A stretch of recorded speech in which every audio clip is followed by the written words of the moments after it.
From hilarious entries like Anchorman 2. Is this chicken? Hell no. It's really impossible to turn a profit if you serve real chicken.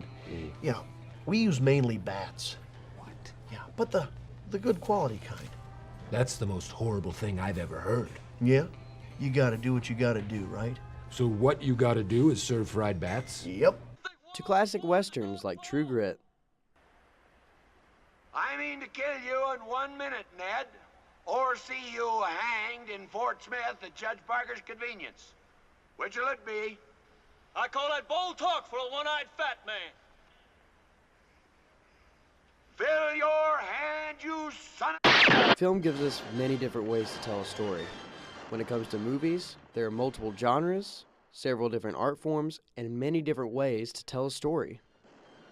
From animation to classic film, the possibilities for telling amazing stories are endless. With that, I interviewed several classmates to understand exactly how movies affect us and what role film has in our society.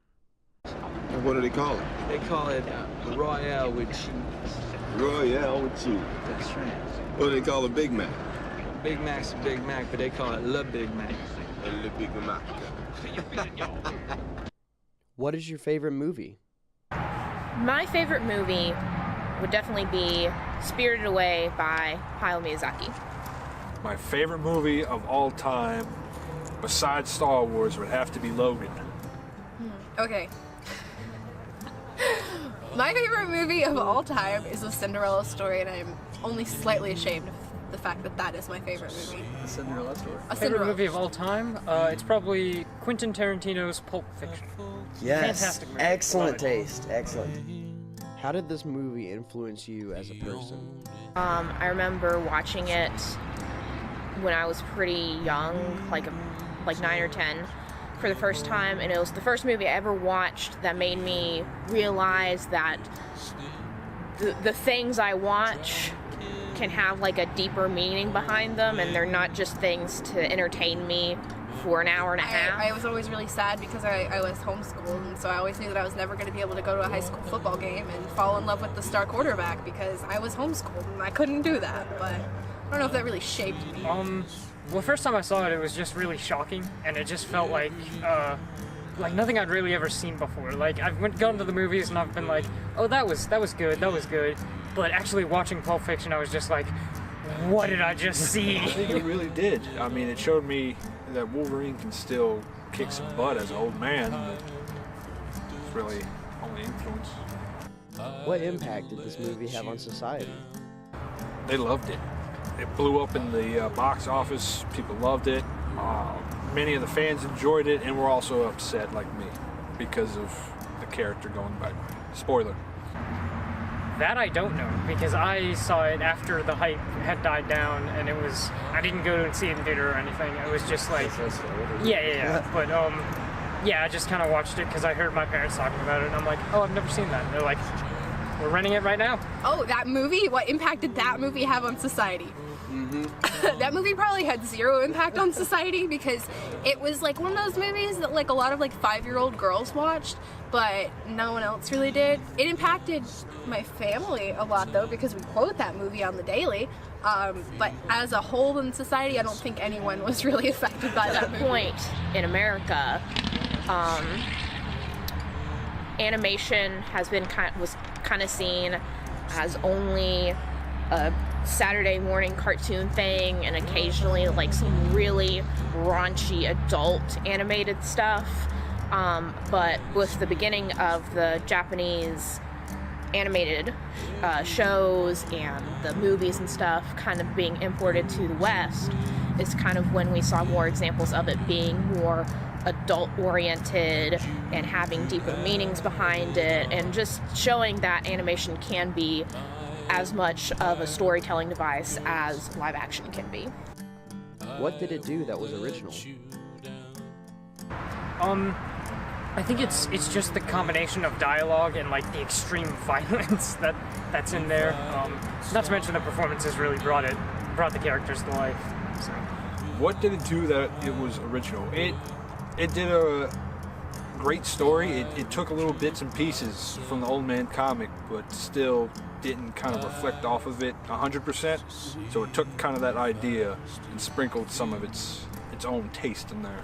A lot of the references, the spirits and stuff, are in one way or another based off of Japanese culture and stuff like that. So it's only super surrealist for Westerners, I guess.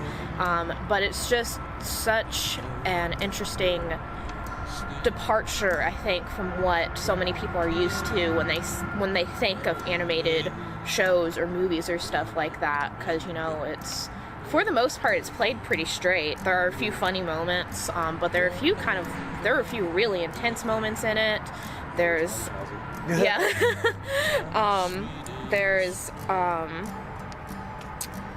it just feels so surprisingly adult and so its own thing, I guess. It's hard to describe without having visuals or something. Well, see, it wasn't really original in the first place because it's a Cinderella story and it's basically just a knockoff modern Cinderella. So it really wasn't original. I guess the thing that was most original was the fact that the two ugly stepsisters dressed up as Siamese cats at the Halloween ball. Oh. Cool. That's interesting. Yes. What made the marketing special? Well, probably the trailers, and everybody has been waiting for this. You know, Hugh Jackman's final movie as Wolverine, and that it was going to be an R-rated movie. So it was just to see how they can take that dark turn with these movies. I don't know. Really, it's just word of mouth, because I never see it advertised or anything. I just always hear somebody like reference the Sam Jackson scene or like the wallet with the bad mother ever on it. It's just it's so good. It speaks for itself so well, doesn't it? Marketing. It really does. Did you know that Paddington 2 broke the all-time highest rated movie record on Rotten Tomatoes? How does that make you feel? Paddington 2, the movie about the bear, broke a record. Serious? I'm not Paddington joking. 2? By Rotten Tomatoes definition, is the greatest movie of all time. Where am I? What timeline is this? Oh, wow. So, like... Highest rated ever on Rotten Tomatoes. Wow, that's impressive. Yeah, I mean, I didn't even know that there's a Paddington 2 that came out. Okay, so I can't really judge it too harshly because I haven't seen it myself. However, hearing the name Paddington 2 and then hearing broke the record on Rotten Tomatoes, it makes me angry because that is a children's movie. And granted, it had a really good picture from what I could tell, you know, from commercials and stuff, but it makes me really angry because I feel like people should be able to break that record with adult movies too, like action movies, drama movies, romantic movies. Like, there should be a lot more movies, especially in the time we live in now, that can break that record. If Paddington 2 can break that record, it just makes me a little bit angry. Just a little bit. From these interviews, I believe it's safe to conclude that movies affect people in many different ways. But one thing is for certain, movies do affect people. I believe that movies will continue to be the best medium to portray emotion and to tell a story for generations to come.